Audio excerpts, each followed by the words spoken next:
الحمد لله وكفى وسلام على عباده الذين اصطفى أما بعد أعوذ بالله من الشيطان الرجيم بسم الله الرحمن الرحيم فالذين آمنوا به وعزروه ونصروه واتبعوا النور الذي أنزل معه أولئك هم المفلحون.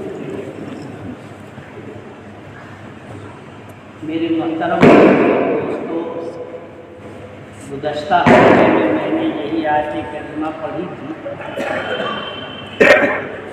اور اسی کے متعلق پھر عرض کرنا ہے. میں نے اس آیت کا پس منظر بیان کر لیا تھا.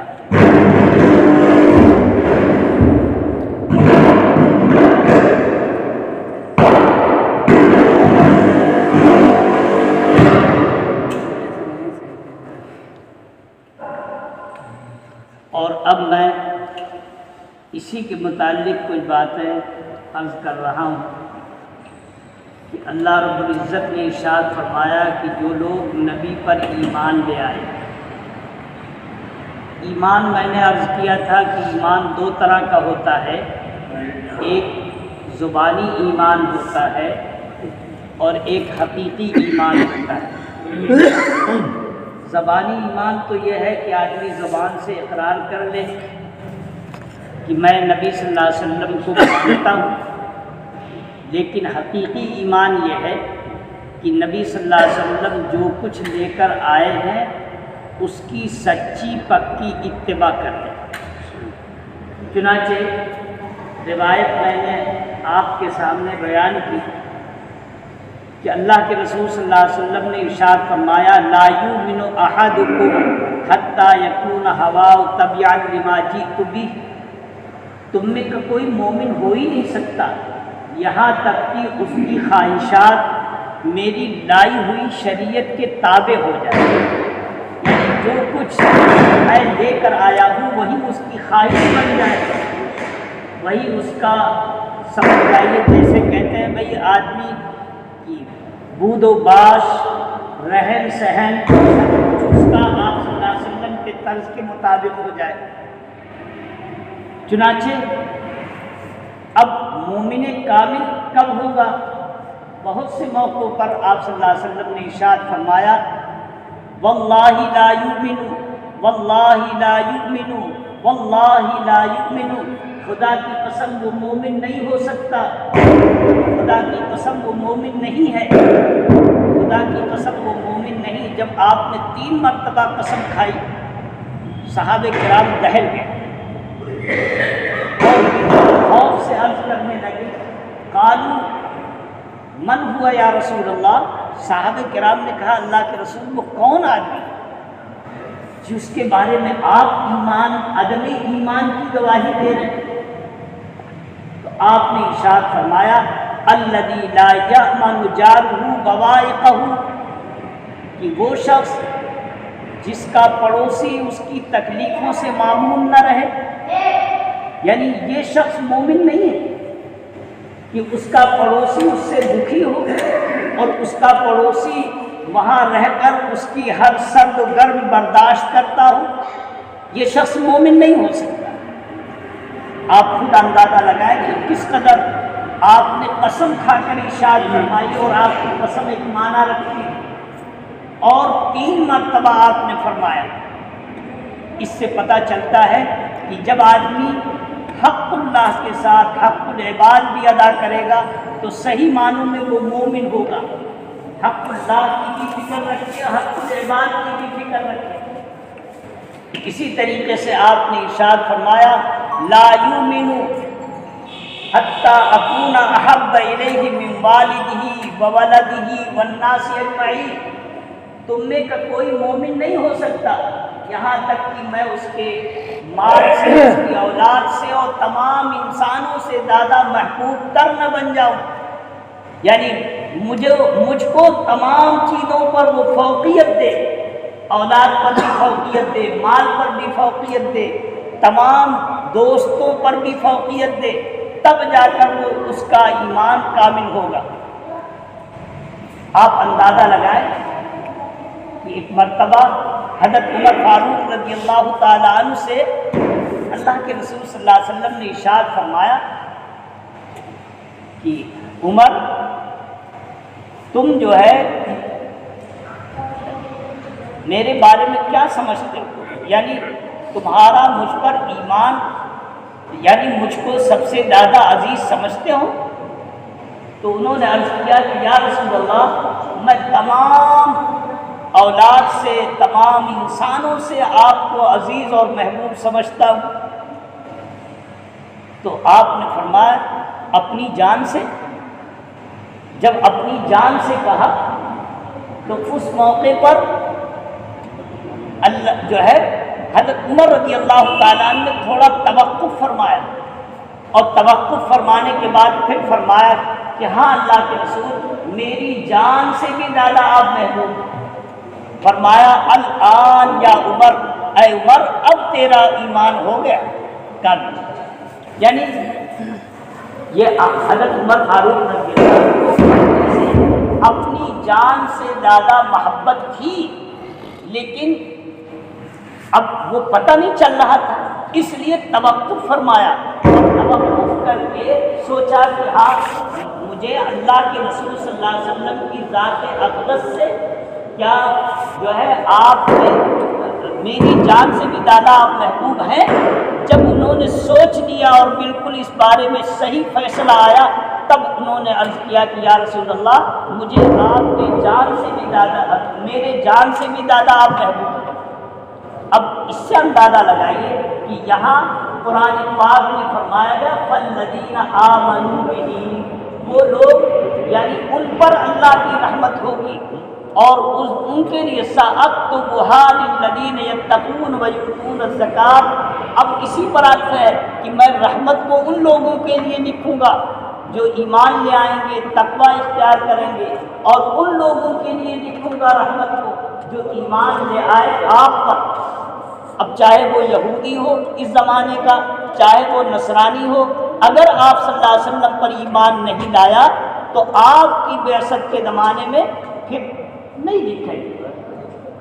چنانچہ حضرت عیسیٰ علیہ نبی علیہ السلام خود فرماتے ہیں کہ میں تو اپنے قوم سے خطاب کر کے فرمایا میں تو صرف اس منتشر بھیڑوں کو جمع کرنے کے لیے آیا ہوں، یعنی یہودیوں میں جو اختلاف تھا، انتشار تھا، ان کو ایک پلیٹ فارم پر جمع کرنے کے لیے آیا ہوں۔ اور پھر فرمایا ایک موقع پر کہ میں تو بہت باتیں جانتا ہوں، لیکن تمہارے اندر تحمل نہیں اور صلاحیت نہیں اس کو لینے کی۔ عنقریب یہ صلاحیت پیدا ہو جائے گی رفتہ رفتہ، جب رفتہ رفتہ صلاحیت پیدا ہو جائے گی تو ایک فارق قلیل آئے گا، اور وہ تم سے خطاب کرے گا، جو وہ کچھ کرے گا وہ حق پر ہوگا، اس کی ساری باتیں تسلیم کرنا تمہارے لیے ضروری ہوگا۔ یہ سیدنا عیسیٰ علیہ السلام نے اپنی قوم سے خطاب کر کے فرمایا تھا۔ اس سے آپ اندازہ لگائیں کہ ایمان ضروری ہے۔ فالذین آمنوا بہ، ایمان نبی صلی اللہ علیہ وسلم پر، اور ایمان نام ہے دوستو دل سے یقین رکھنے کا۔ آپ صلی اللہ علیہ وسلم کی صداقت، آپ صلی اللہ علیہ وسلم کا جو ہے موجب نجات ہونا، یہ ضروری سمجھے کہ آپ پر ایمان لائے بغیر نجات نہیں ہو سکتی، آپ کی لائی ہوئی شریعت پر اتباع کے بغیر نجات نہیں ہو سکتی، ایمان کا کمال نہیں مل سکتا۔ ان تمام باتوں پر ایمان لانا ضروری ہے۔ فالذین آمنوا بہ وعزروہ، اور وہ لوگ جنہوں نے نبی کی تعظیم کی۔ اب نبی کی تعظیم کیا ہے دوستو؟ صرف آپ صلی اللہ علیہ وسلم کا جشن منا لینا، یا آپ صلی اللہ علیہ وسلم کی یوم پیدائش کو بیان کر لینا، اس کا نام تعظیم نہیں۔ تعظیم تو اس کا نام ہے کہ دل سے آپ صلی اللہ علیہ وسلم کی توقیر اور جو ہے عظمت رکھنا دل میں، اور زبان سے اس کا اظہار کرنا، اپنے عمل سے اس کا اظہار کرنا۔ چنانچہ میں نے گزشتہ یہ بات عرض کی تھی کہ قرآن پاک نے اس کو بیان کیا، یا ایھا الذین آمنوا لا ترفعوا اصواتکم فوق صوت النبی، یا ایھا الذین آمنوا لا تقدموا بین یدی اللہ ورسولہ واتقوا اللہ ان اللہ سمیع علیم۔ ظاہر ہے کہ نبی صلی اللہ علیہ وسلم کی تعظیم، عظمت، ان کی بڑائی کون کر سکتا ہے؟ جو جانے گا نا، تو میں نے 3 پہلو عرض کیا تھا کہ نبی صلی اللہ علیہ وسلم کی تعظیم، عظمت بیان کرنا ایک من حیث الرسول، من حیث النبی، اور ایک ہے کہ آپ صلی اللہ علیہ وسلم من حیث الانسان، انسان کی حیثیت سے آپ کی تعظیم بیان کی جا سکتی ہے، لیکن نبی کی حیثیت سے آپ کی تعظیم وہی بیان کرے گا جو اس لائن کا ہوگا۔ چنانچہ اگر آپ سے بڑا کوئی نبی ہوگا تو وہ آپ کی عظمت کو من حیث النبوت جان لے گا، اور من حیث الانسان آپ کی عظمت ظاہر ہے، انک لعلی خلق عظیم، آپ بڑے اخلاق پر ہیں۔ اس لیے کہ ظاہر ہے کہ اگر ہم نبی صلی اللہ علیہ وسلم کی عظمت بیان کریں تو یہی ہوگا جیسے کہ ایک لطیفہ ہے کہ ایک دیہاتی کا کوئی کام پڑا اور اس کام کو ڈپٹی کمشنر نے کر دیا۔ ڈپٹی کمشنر ظاہر ہے بڑے عہدے پر ہیں، جب اس کا کام ہو گیا تو اس نے کیا دعا دی؟ ڈپٹی کمشنر کو دعا دی کہ اللہ جا تمہیں پٹواری بنائے۔ اب پٹواری یعنی لیکپال۔ اب اس کے ذہن میں یہ تھا کہ لیکپال کا اتنا بڑا عہدہ ہے کہ جدھر سے چاہے کاٹ کے ادھر کرتے اور ادھر سے کاٹ کے ادھر کرتے۔ تو اب اس نے جو دعا دی تو پٹواری کی دعا دی، حالانکہ ڈپٹی کمشنر جو ہے اس پٹواری سے کئی گنا آگے تھا۔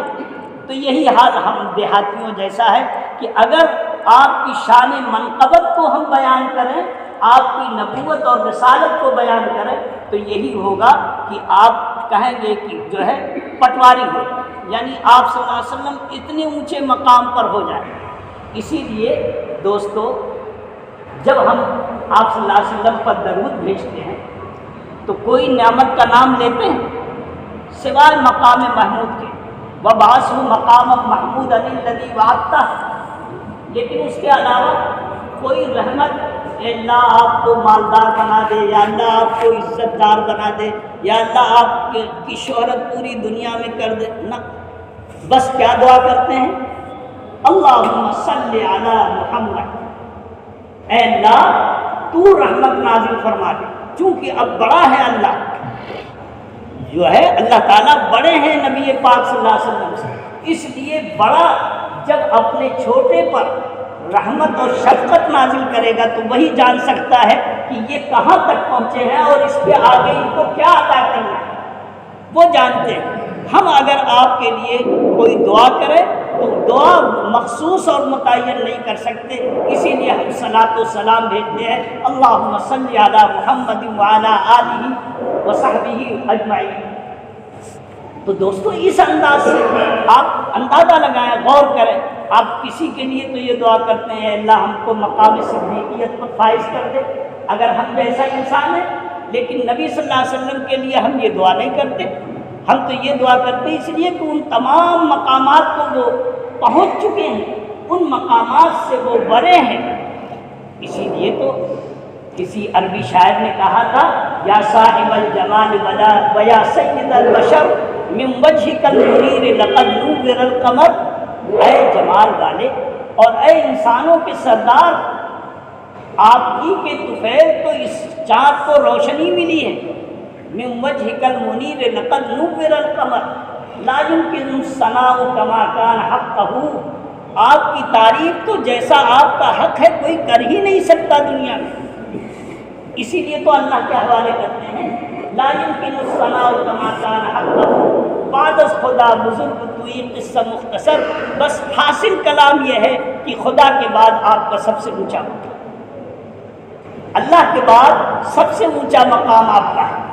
تو دوستو اب اس اعتبار سے دیکھا جائے تو یہی ہے بات، ضرور تعظیم اس طریقے سے دل میں ہونا چاہیے کہ اللہ کے بعد اگر کسی کا مقام رفیع ہے اور تو وہ صرف نبی پاک صلی اللہ علیہ وسلم کا ہے، اس کے بعد دیگر انبیاء علیہ السلام، تمام انبیاء کے صفوں میں آپ صف امامت پر ہیں، آپ انسانوں کے بھی سردار ہیں اور انبیاء کے بھی سردار ہیں، اور آپ تمام چیزوں کی تکمیل کرنے والے ہیں، نبوت کی تکمیل ہے، رسالت کی تکمیل ہے، اور جو بھی ہو سکتا ہے اس لائن سے اللہ ہی جانتا ہے۔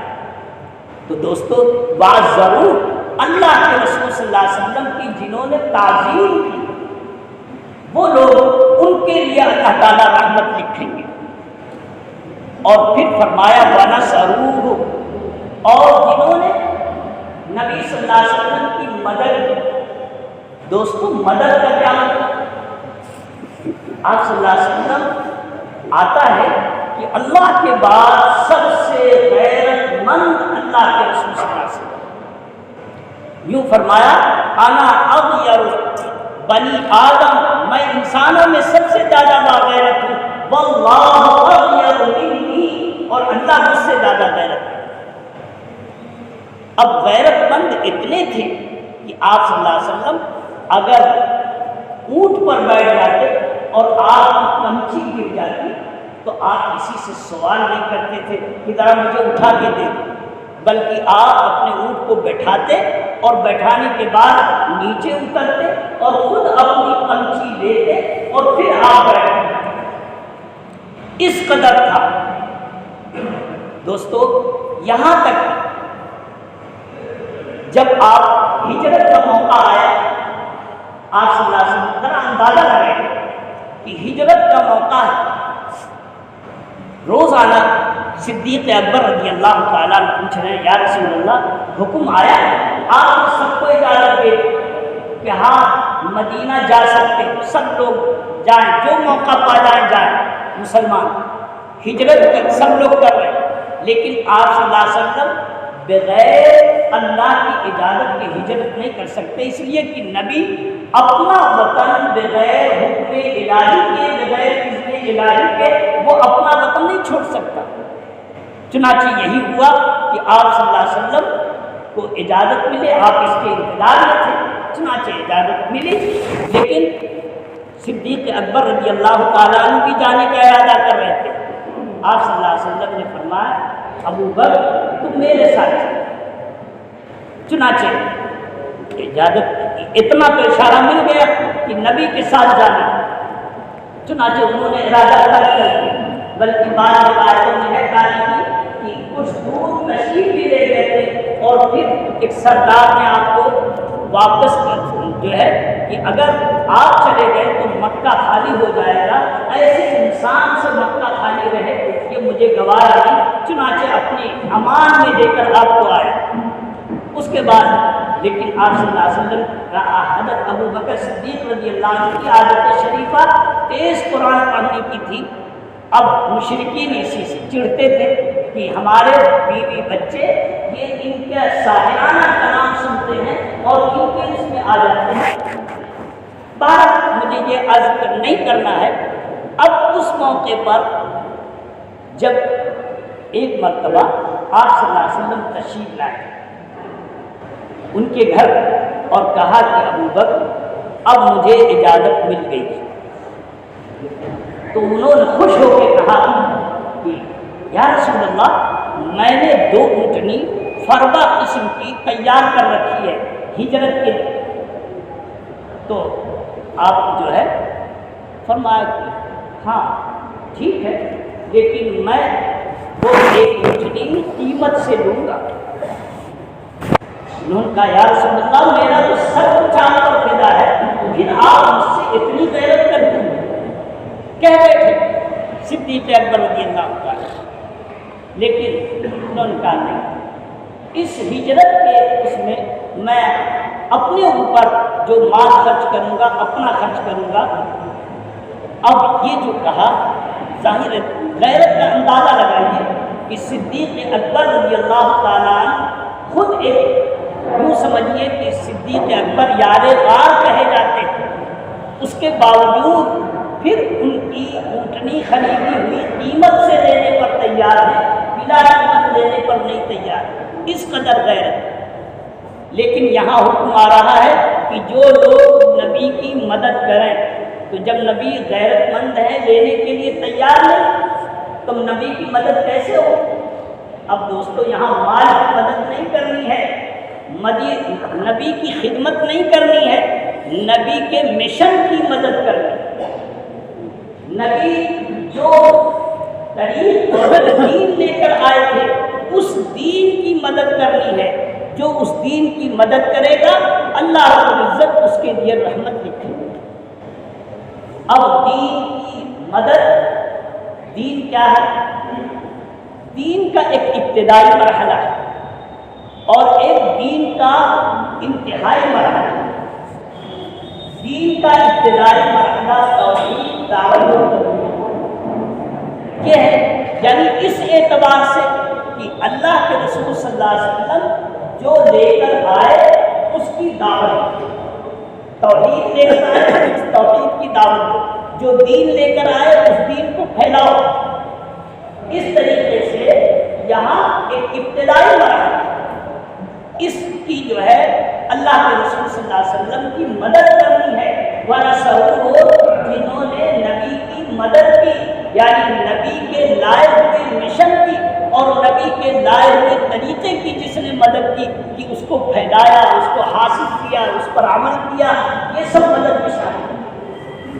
اور نبی کا ایک مشن تکمیلی ہے، یعنی نبی صلی اللہ علیہ وسلم آئے ہیں تو کیا لے کر آئے؟ دین، یعنی اس کی تکمیل کرنے آئے۔ آپ خود فرماتے ہیں میں قصر نبوت کی تکمیل کرنے آیا۔ قصر نبوت کی تکمیل کیا ہے؟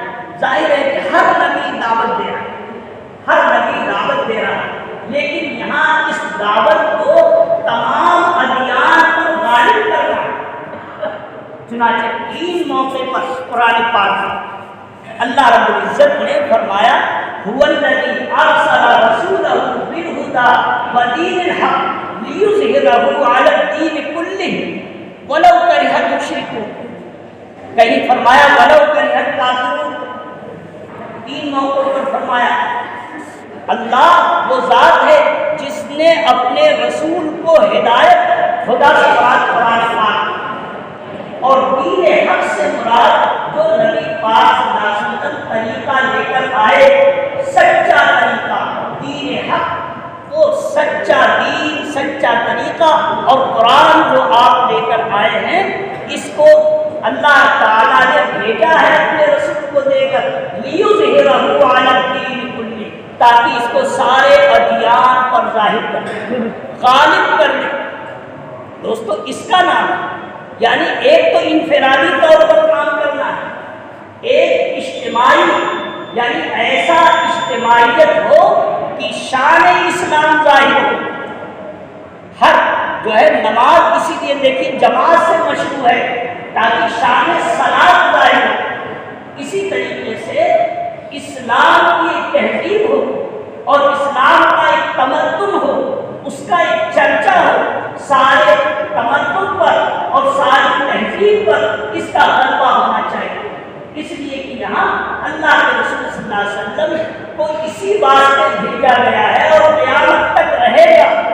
چنانچہ ایک زمانہ ایسا آئے گا، ابھی کوشش چل رہی ہے، وہ آپ ہی کا مشن ہے، جو لوگ دین پر محنت کر رہے ہیں، لیکن آپ صلی اللہ علیہ وسلم کی جامع ترین شخصیت تھی۔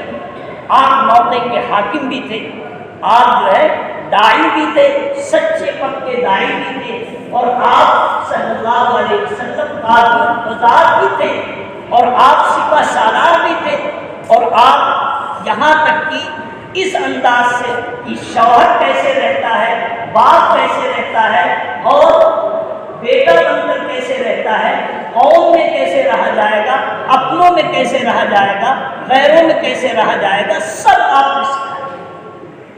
یہ آپ کی جامعیت ہے، ورنہ تو بعد میں آنے والے کوئی مصنف ہوا، کوئی شاعر ہوا، کوئی وہ ہوا، لیکن کوئی مفکر ہوا، لیکن آپ صلی اللہ علیہ وسلم کو اللہ تعالیٰ نے وہ تمام چیزیں عطا فرمائی۔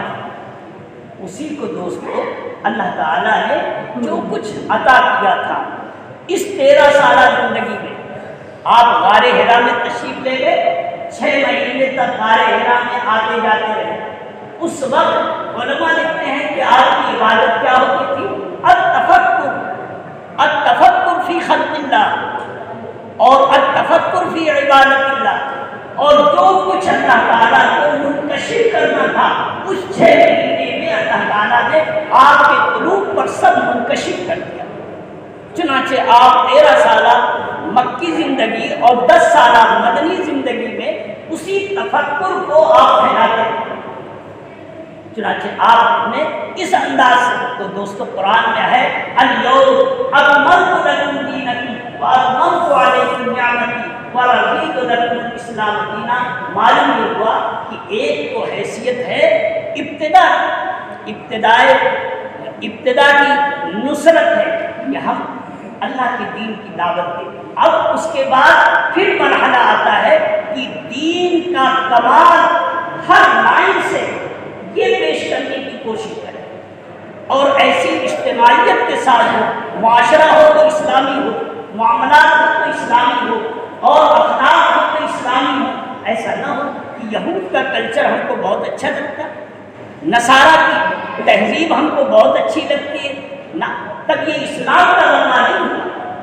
اور خود اللہ کی مقصد بعثت اللہ تعالیٰ بیان فرما رہے ہیں کہ میرے نبی کو بھیجنے کی کا مقصد بعثت یہ ہے کہ اس دین کو، خدا اور دین حق کو سارے ادیان پر غالب کیا جائے، سارے ادیان پر غالب۔ دوستو کیا ایسی ہوگا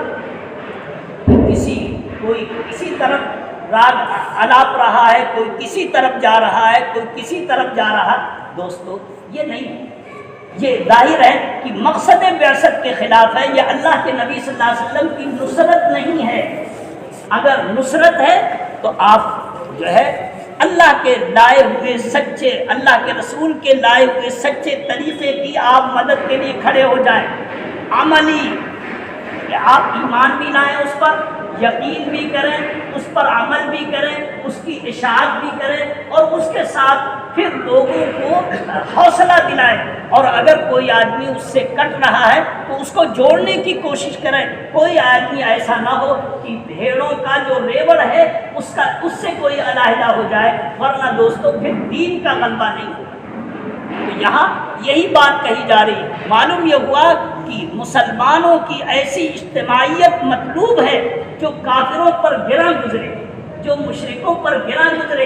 اگر ایسی اجتماعیت مسلمانوں کی نہیں ہے تو اس کا مطلب یہ ہوا کہ مقصد بعثت کے خلاف ہے، اور یہ نبی صلی اللہ علیہ وسلم کی نصرت نہیں ہے۔ اور اللہ تعالیٰ وعدہ فرما رہے ہیں کہ ہم رحمت کو ان لوگوں کے لیے لکھیں گے جنہوں نے نبی کے مشن کی، نبی کے دین کی مدد کی۔ اب دوستو ابتدا کے اعتبار سے بھی مدد کرنی ہے اور تکمیل کے اعتبار سے بھی مدد کرنی ہے کہ دین کو مکمل طریقے پر پیش کیا جائے، اپنے عمل سے لے کر لوگوں میں جا کر، اور ان کی ہر کڑوی کسیلی چیز برداشت کی جائے، تب یہ دوستو وَنَصْرُوهُ ہوگا۔ ورنہ تو آج عام طور پر یہی ہے کہ نبی کا صرف شان منقبت ان کی بیان کر دینا، یہ نبی کی نصرت نہیں، اور یہی وجہ ہے کہ آج ہم رحمت خداوندی سے محروم ہوتے جا رہے ہیں، اس لیے کہ نبی جو دین اور خدا لے کر آئے ہیں، قرآن پاک، اور جو سچا طریقہ لے کر آئے ہیں، جو احادیث شریفہ میں پھیلا ہوا ہے، اس طریقے کو اگر ہم نے ٹھکرا دیا عملاً تو رحمت نہیں ملے گی، اس لیے کہ نصرت نہیں۔ بہرحال ابھی آپ کے سامنے 3 باتیں آئیں کہ ایمان لایا جائے نبی پر، اور نبی کی تعظیم کی جائے، اور نبی کی نصرت کی جائے، اور ابتدا کے اعتبار سے بھی مدد کی جائے، اور انتہا کے اعتبار سے بھی مدد کی جائے۔ اللہ ہم سب کو عمل کرنے کی توفیق